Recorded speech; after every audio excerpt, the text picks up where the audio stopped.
Okay, so remember that you have a quiz on Friday on factoring. We're going to do notes for solving polynomials, which involves some factoring, so we'll practice factoring pretty much all day today. Your test is next Thursday.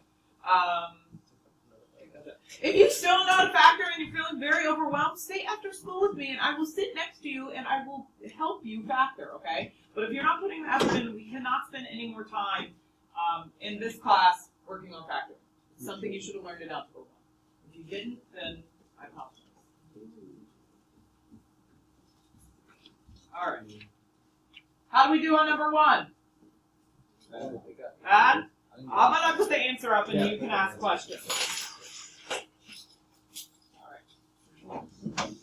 A minus 8, a squared plus 8a plus 64. Yeah? How many of you got it right? Just Jose and Jeffrey and Robert? How do you remember the signs? So, right? Do you need me to do this? No. No or yes? Yes. Okay. All right, so when you see the cubes, you're going to take the cube root of both of these, okay? So the cube root of a cubed is a, the cube root of 512 is 8. To do the cube root, you have to go to math number 4. Okay, that's the cube root. Come and take your earphones off. All right, so everybody okay with that step? Now, write the a 3 times. 1, 2, actually, I'll put this over a little bit. 1, 2, 3, and then the 8 3 times. 1, 2, 3. Do not forget to take the cube root of a cubed. Okay, so that's just going to be a. You circle the first two. A times a is a squared. A times 8 is 8a. 8 times 8 is 64. You're done. Okay? And the way you remember the signs is so. Same sign, opposite sign. Oops, can't spell out. Always positive. That's how you remember the signs that go in between. Is that a little better? So a good way to practice this is you're going to have these all worked out. So when you get home, just take these exact same problems and practice each of the problems that you've already done. That's the best way to practice factoring. All right. Number 2. Everybody get number 2? Oh, you're not going to like this one. Is it?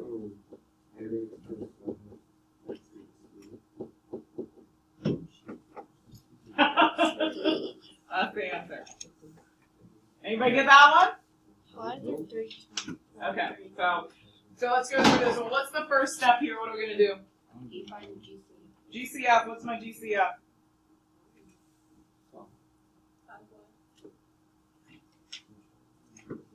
Wait a second. I'm looking at the wrong thing. Did I change? Oh, I changed the order of this. Sorry, that's not right.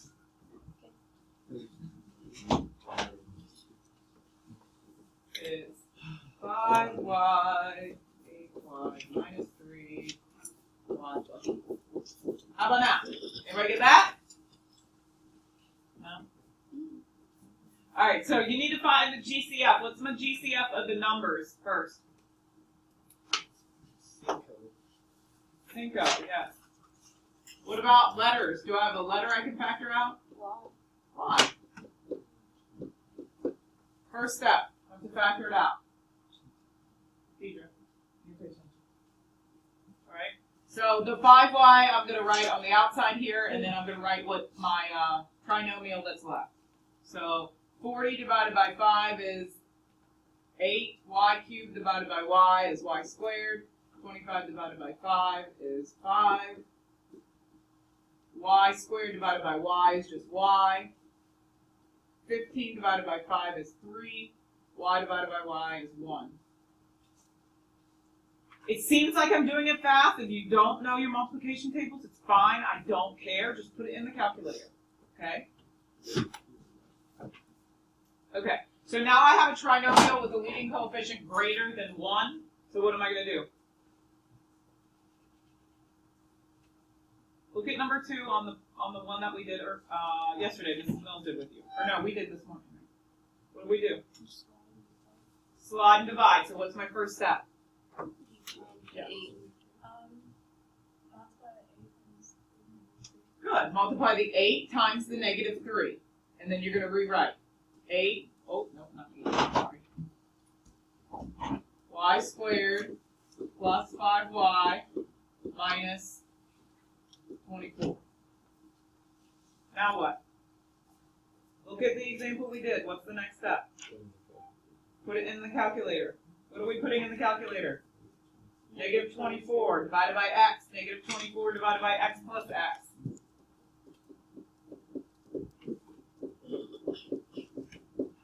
I suggest you all do this right now, as I'm doing it.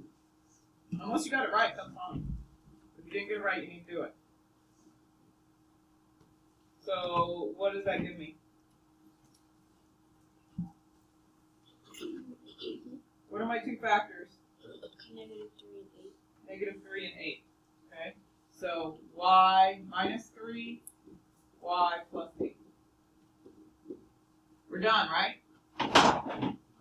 No. What do I do? Last step. Divide the 8. Divide the 8, divide what I multiplied. And then simplify. Does this simplify? 3 over 8? No. So slide it back.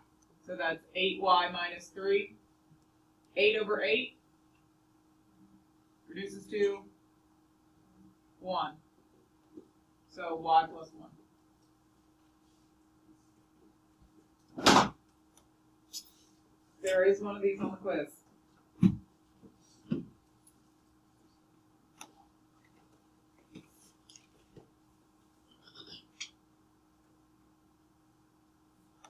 So the 5y is the thing that you divided out.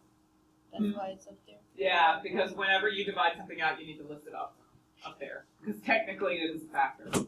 Okay? Questions? Again, guys, this is just something you've got to practice. I've given you all the tricks that I have. I have no more tricks. All right, how about number 3? You're able to do that one? Better, because I'm not even going to go over that one. So this is x minus 6, x plus 1. Put it in the calculator. Questions on that one? You do negative 6 divided by x, negative 6 divided by x plus x, and look for negative 5 in the last column.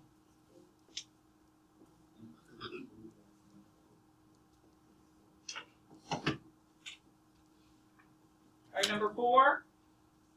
Did you get that one?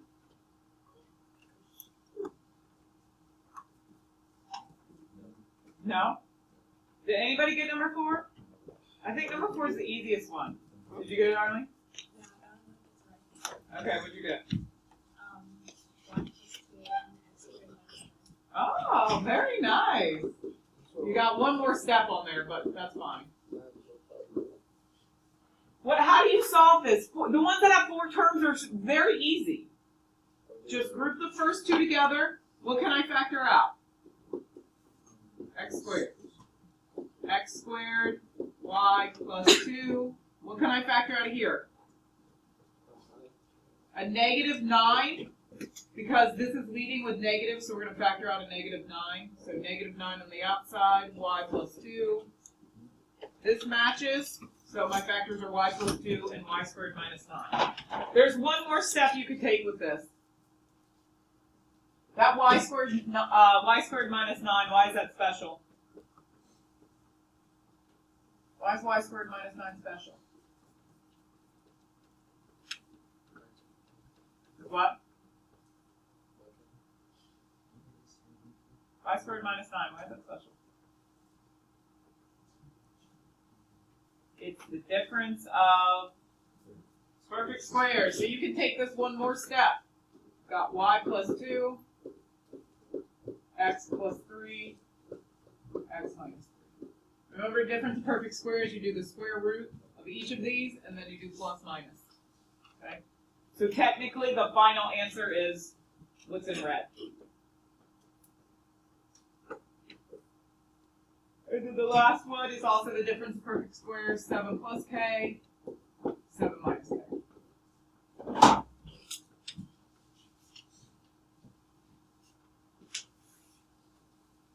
All right, make sure you have all this written down, please. Says the degree of the polynomial, the degree of a polynomial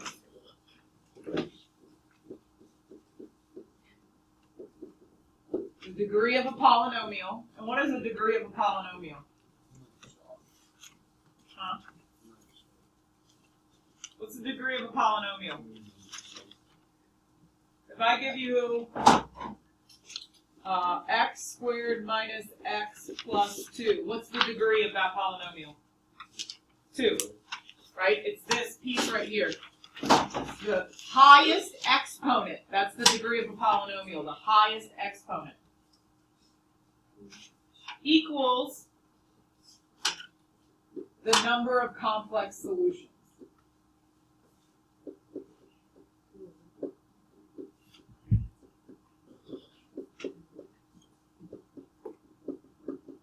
And all that really means is how many answers am I going to have?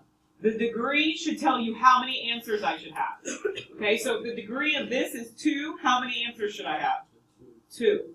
That's all the fundamental theorem of algebra says.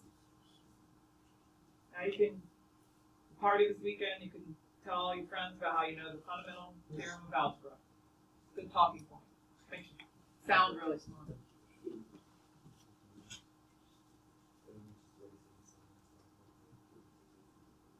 All right, so the key, though, is it's the highest exponent, all right? So first of all, look at the degree of this polynomial. What's the degree of this polynomial? 3. Highest exponent. So how many complex solutions do I have? 3.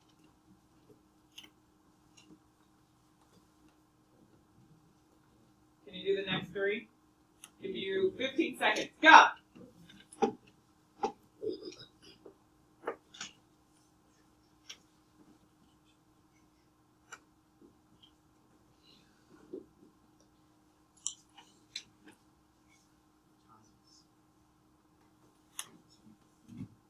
Ready?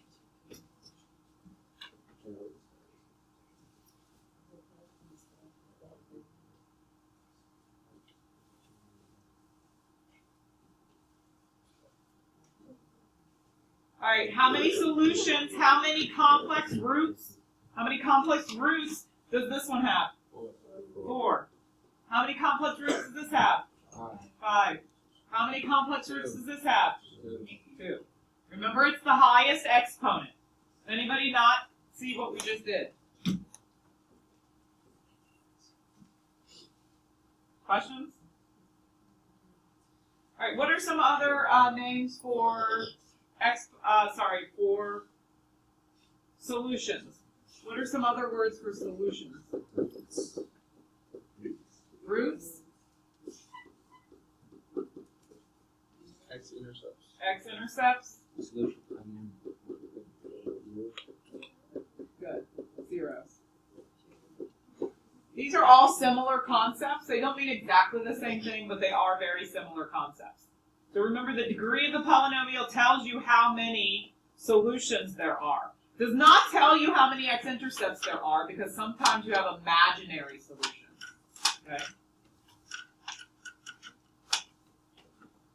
So let's look at some examples. How many zeros does this first example have? 2. Okay, crosses the x-axis twice. Now this right here is the equation for this graph. What we learned, or what you're trying to learn, is how to factor these. Because when you factor, it will tell you the zeros of this. So if I give you something like this and you factor it, if you set each of these equal to 0 and solve,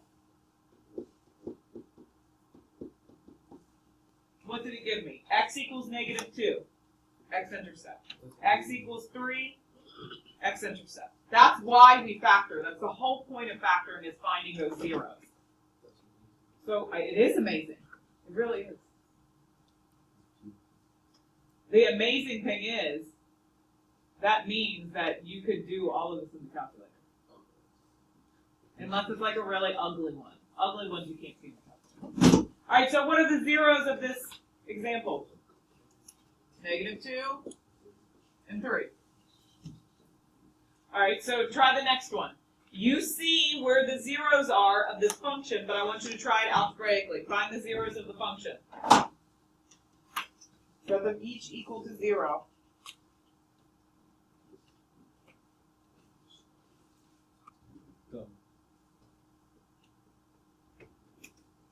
The number of times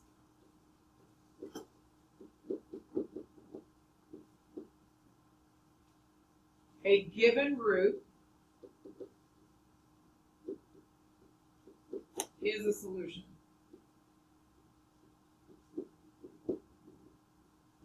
I know that sounds crazy, but it'll make more sense.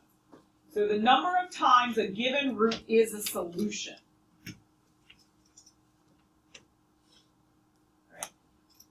These two graphs here are multiplicities. So this is a multiplicity of 3. And you just have to recognize what it looks like, but I'll show you algebraically what it'll look like. That's a multiplicity of 3. So that's your cubic function, where it goes down and it kind of levels off a little bit and then keeps going. It could go the other way. And then this one, which looks like a quadratic, is a multiplicity of 2. Okay, multiplicity of 2. So what that looks like is if I factor something, so where does this go through the x-axis, this multiplicity of 3? Through -2? Yeah, -2. That means that you would have factors of x plus 2, x plus 2, x plus 2. Now when you go to find the solutions, what do? How do I find solutions to this? If I gave you the factor of x plus 2, how would you find the solution? We just went over this. Set it equal to 0. So what happens, what's the answer when I said x plus 2 equal to 0? Huh? X equals -2. X plus 2 equal to 0. What does that equal? -2. X plus 2 equals, what does that equal? -2. So it ends up, the factors show up 3 times, and graphically it's going to look like this. Okay? I know that's kind of a weird concept. Alright, so what if this one right here, where does that touch the x-axis? Where does that touch the x-axis? Our multiplicity of 2, where does that touch the x-axis? At 1. Okay, so what would the factor be if the 0 is 1? Yeah, x. So this would be x minus 1 times x minus 1. So if I said x minus 1 equal to 0, what do I get? Just 1.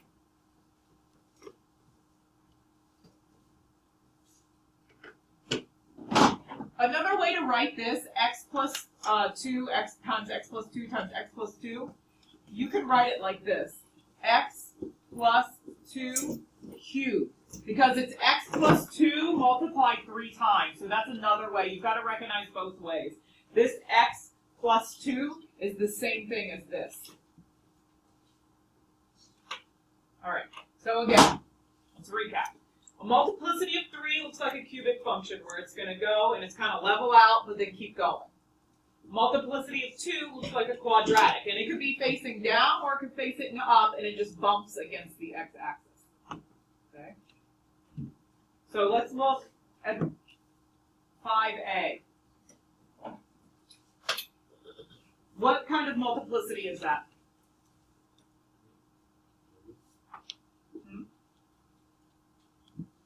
What type of multiplicity is that?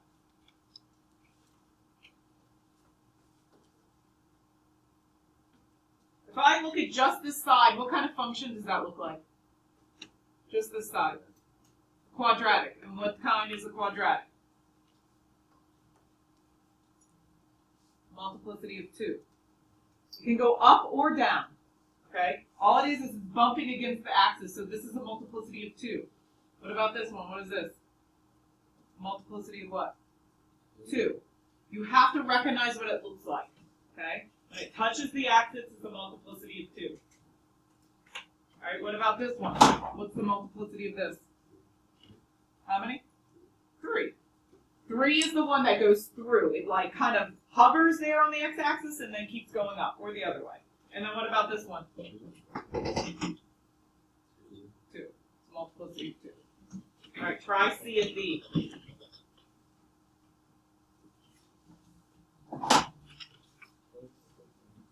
It's just recognizing the graph.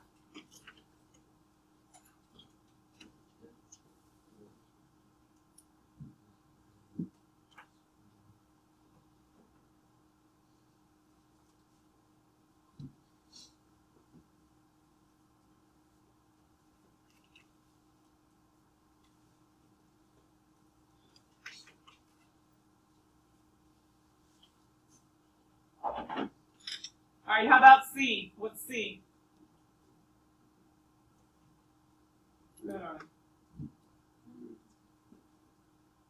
What is C? 3. Yeah. This is a triple root or a multiplicity of 3. And then what about this one? What's this?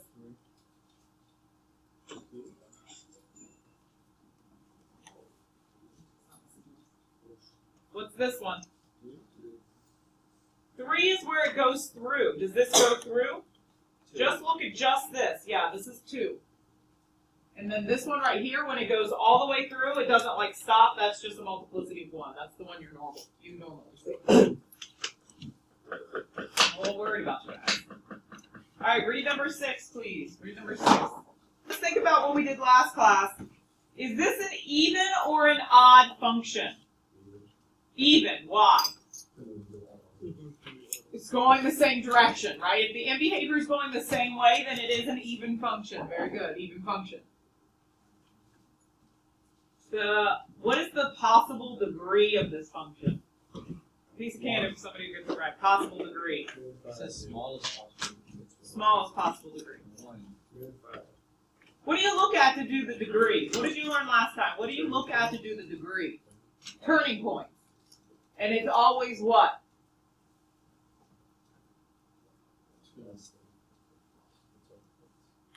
Close. Negative. Oh, turning. Okay, how many turning points are there? Oh, it's the little. 2, 3. So what is the smallest possible degree if there's 3 turning points? 4.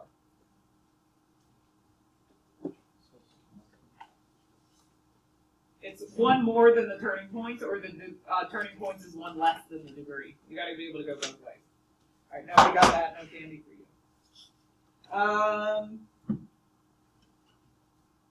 So if you know that the smallest degree is 4, how many solutions should you have? No, how many solutions should you have? Remember the fundamental theorem of algebra? How many? 4, right? That one's the same. Solutions equals the degree. Okay, so let's look at the solution. I see a solution here, right? A solution here, a solution here, and a solution here. So how many solutions do I have? 4. And we call those real roots. Real meaning that it goes through the x-intercept. So there are 4 real roots.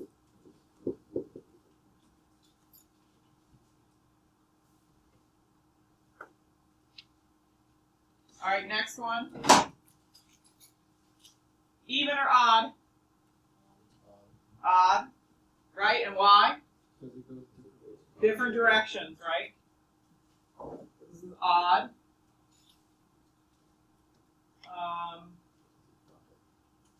Smallest possible degree? 5.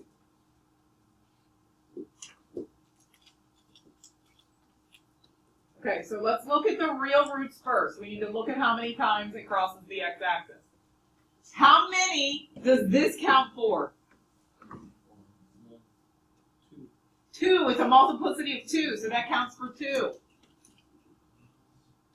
This one is 1. How many does this count for? 2. So So 5, which equals the degree. So you have two double roots.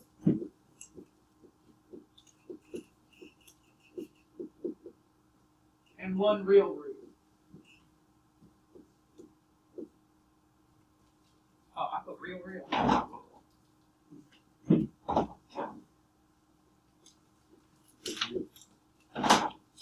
Alright, take a look at the last one. See if maybe you can figure that one out. This one's hard. Someone can figure it out. I got some candy for you. How many turning points does this have? How many turning points does this have? It has no turning point? It has one turning point, right? So what's the degree? 2. 1 up from the turning points. But remember that we talked about the fact that solutions means where it crosses the x-axis. Does this cross the x-axis? No. So what kind of roots do we have then? What kind? Yes, very good. We have 2 imaginary. Imaginary roots. So 2 imaginary roots. Okay? Alright. So alright, let's start with the box now that we have our graph. What's the degree of this function? What's the degree of this function? 3. Right? It's the highest exponent. Highest exponent. That's the degree of the function. Alright, so that how many roots does that mean we have? 3. Remember the fundamental theorem of algebra says that the roots, complex roots, equals the degree. The complex roots equal the degree. Complex, remember, is like the big umbrella. That includes all the different types of numbers. Complex, that includes imaginary, irrational, rational, whole numbers, natural numbers. Complex is like the big umbrella. Okay, so let's look at our graph. How many times do you see across the x-axis? How many? 3 times, right? It crosses the x-axis 1, 2, 3 times. So how many real roots do we have? 3. Crosses the x-axis, they're real. So do I have any imaginary? No. Any double roots? No. Triple roots? No.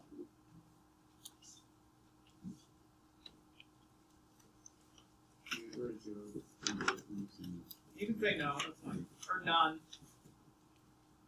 Alright, how many turning points does this have? 2. 2. And remember, that's 1 less than the degree. That's what we did last time. Where are the zeros of this function? Where are the zeros of this function? What are they, though? 1 or -1, -2, and 2. Zeros are just where it crosses the x-axis. And then, can anybody tell me what the factors would be given those zeros? So this is I'm making you go backwards. X plus 1. Good. X plus 1. X plus 2. X squared. Isn't X squared plus 4? No. So when you have the zeros, you want to change them to linear factors. So then x minus 2.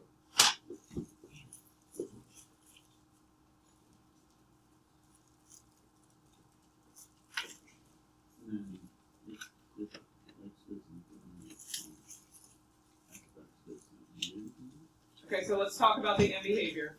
Okay, the end behavior, because this is an odd function, is going opposite ways, right? So as x goes to infinity, f of x is going to positive infinity. So you don't even have to look. What does the other one have to be? Negative infinity, because it's opposite in behavior. It's an odd function. Oh.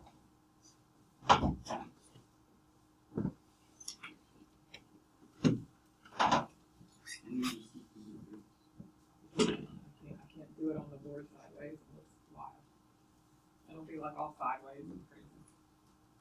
All right, how was that? That's not too bad, right? All right, see how much you can do on the next one, please. Put it in the calculator, put the degree, do your turning points, end behavior, zeros, factors. So you just put the one. Yeah, to get a sketch of it. Like that, it's called a double root or a multiplicity of 2. That means it counts twice. Okay, so this one right here counts twice, and this one right here counts twice. And remember that the degree always equals the number of complex roots. Always. Okay? So what is the number of complex roots? 4. Okay? How many real roots do we have? 4. They're all real. Okay? Have any imaginary? How many double roots do we have? 2 double roots. No triple roots. So what are the zeros of this? -3. Sorry. And +3. So then, what would the factors be then if we know that those are double roots? X minus 3. X minus 3. X minus 3. X plus 3. X plus 3. That's what that double root means. It means that it's going to have a factor. That factor is going to repeat. The other way this could be written is x minus 3 quantity squared and x plus, x minus 3 quantity squared and x plus 3 quantity squared. Double root, so it counts twice, which means there's 2 factors. All right, how many turning points do we have? 3. Even though you cannot see the top of that, you know that the turning points is 1 less than the degree. And then our end behavior, is this an even or odd function? Even, and where is it pointing? Up. So where is it going? Good.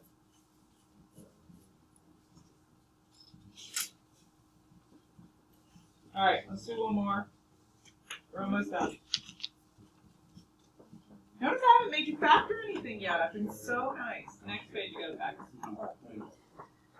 All right, let's put this guy in our calculator. Put it in your calculator, see how much you can fill out in all this information. All right, so what's the degree of this? What's the degree? 5. Notice I did not put this in order. You must look for the highest exponent. The highest exponent. Okay, so 5. The fundamental theorem of algebra says that the complex roots equals the degree. So how many complex roots do I have? 5. All right, so let's look. It crosses the x-axis here. That's 1. And it crosses, well, it doesn't really cross, right? It bumps against here. So how many do we count that one for? 2, because that's called a double root. So how many real roots do we have? Only 3. So you told me that there were 5 complex roots. Right now I've only accounted for 3 real roots.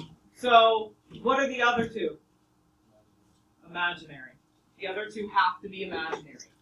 These 2 added together better equal the total complex roots. It's imaginary because I know there has to be 5 roots. There has to be. Okay? Because somebody a long time ago said we're going to name this the fundamental theorem of algebra, and the degree equals the number of roots. Okay? So if I look at my graph and I only see where it touches or crosses the x-axis, and I can count them, everything else has to be imaginary. Because you can't see them, right? It's imaginary. Do we have any double roots? Double roots? Yeah, 1 double root, no triple roots. How many turning points does this have? 2. So remember that it's not always 1 less, it's the maximum number of turning points. Remember Mrs. Mills talked about this last time? The maximum number of turning points is one less than the degree. But in this case, because we have imaginary roots, we don't have that many turning points. All right, the zeros for this one.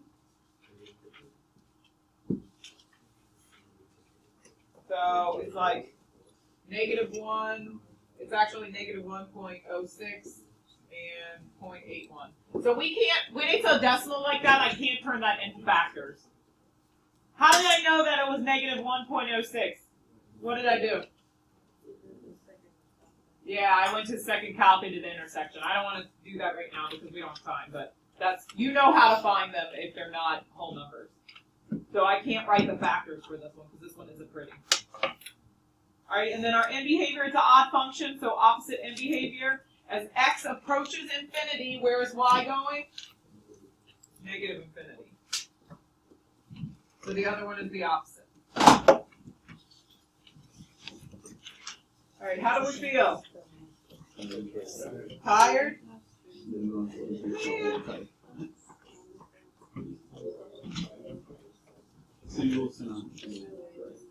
Yeah, I'll post it right after the period. All right, let's try to do 2 of these. This is basically putting this all together. We're going to put factoring together with everything that we just did all into one problem, and you're going to love it. Okay? So, this first one's kind of a mean one. This one, what do I need to do first with this before I factor it? What do I need to do first? Huh? No. No. I got candy up here. What do I need to do first? Find the GC. No. No. No. Oh. No. Put 25 over. Yes! It has to be all on one side of the equation before you can factor that. I haven't given you one like that in a while, but you have to have everything on one side of the equation. So I've got a minus 25x minus 25x. So x cubed minus 25x equals 0. Remember Mrs. Mills said if you're solving, it has to be equal to 0? If you're solving, it has to be equal to 0. All right, what's my first step? First step. GCF. I know, you guys are not on it. Come on, come on. GCF, what am I going to factor out? X. X, thank you.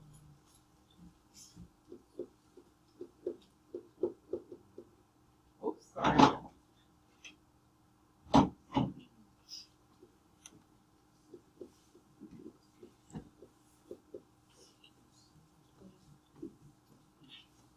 Junior, off the phone, please. X squared minus 25, what's special about that? Yes, Arlene. It's 5 x minus 5 x. It's the difference of perfect squares. If it's the difference of perfect squares, I can take the square root of each x squared and 25, and then it's plus and minus. Guys, I know it feels like I'm going fast, but this is just going to get even worse as we move. Because at this point, I have to assume you know how to factor. X plus 5, x minus 5. Okay? Now, how do I find the solutions, though? Yeah, set them equal to 0. Each of them equal to 0. X equals 0. That's one of my factors. X plus 5 equals 0. And then x minus 5 equals 0. So my zeros are 0, negative 5, positive 5. Remember, the only thing we're doing on top of factoring now is we're setting them equal to 0, and you did the same thing in Unit 3. No, I don't want you to put it in the calculator. I want to try to do it by hand. All right, so first of all, how many turning points does this have? 3. How many turning points does this have? 2, 1 less. The maximum is 1 less, so we'll have the maximum, possibly 2 turning points. And is this an even or an odd function? Odd function, right? Okay, it's an odd function. So what do we know about the end behavior then? Big Opposite. Yeah, right? It's going to be like this. All right? So if I know that my zeros, well, all right, let's, Well, what's the graph? we didn't really talk about this. So you know it's going opposite, but you don't know if it's like this or like this, right? Yeah. Well, isn't it whatever 5 times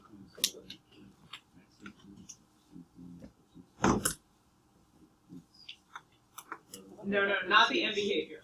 If this is positive, it's going to look like this. I'm just going to tell you that, but you can check it in the calculator. If it's positive, it's going to go like this. So this 0, -5, and 5, what does that mean for my graph? What does that mean for my graph? Why do I care? They're the solutions, but as far as the graph is concerned, they're the what? Huh?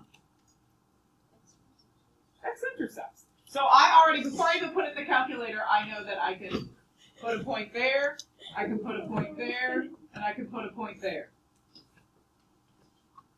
And I know that this side's got to go this way, and this side's got to go this way. The middle is kind of like, well, what is really happening in the middle? But you know that it has 2 turning points. So what do you think it is going to do? I'm going to do it. This. Yeah. Or no. Up, Sorry. down, Move back up. yeah. And again, guys, I'm never going to take the calculator from you, so you can definitely check it in the calculator. But I'm just trying to make you have those connections between what the equation is versus what the graph looks like. So if you're like, there's no way I'm never going to be able to do that by hand without looking at the calculator, it's fine. Don't worry about it. But you got to be able to factor. The next one? Oh, okay. So our end behavior is x approaches infinity, f of x approaches infinity. Odd, so it's opposite, so this has to be negative.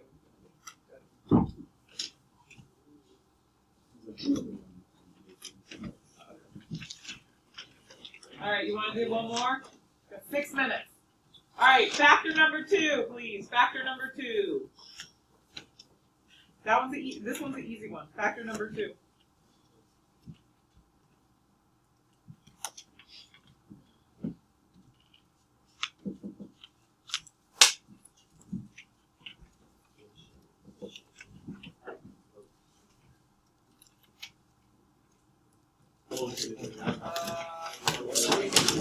We did that before, right?